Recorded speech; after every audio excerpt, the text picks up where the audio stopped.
Some park goers at SeaWorld San Diego say it was terrifying. 48 people had to be rescued from a disabled ride tonight. They were trapped more than 300 feet in the air for several hours. San Diego 6's Carlos Delgado joins us live from Mission Bay tonight with images of the rescue and what guests are saying. Carlos? Well, Derek, I can tell you it was some very tense and scary moments for the guests that I talked to here at the park tonight that were on board the Skytower.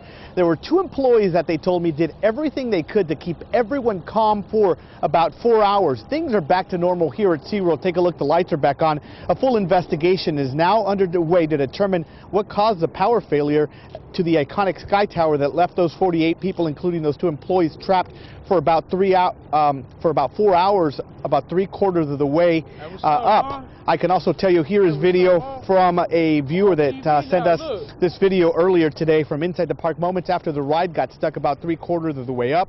Firefighters were quickly here at the park as engineers spent about 4 hours troubleshooting the problems before the power was restored and the 46 guests were safely returned to the loading area. No word tonight on what caused the power failure, but SeaWorld is looking into that problem. The San Diego Fire Department was called in, but there were no requirements for an emergency evacuation. We have learned that 2 people were treated for anxiety. One 17-year-old boy was taken to a local hospital. We did talk to Denise Ryan and her 2 kids. They were on board, and she describes it as some very tense moments during the 4 hours that they were up in the air. It got stuck like 3/4 of the way up, and we were up there for 4 hours. And what was going on in there?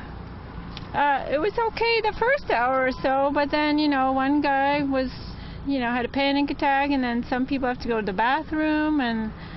Scary. Yeah. That tram, I haven't been on there in 20 years, and I was going to go, we actually got in line to get on there, and they said it was down. So we had just missed it when the last one had went up.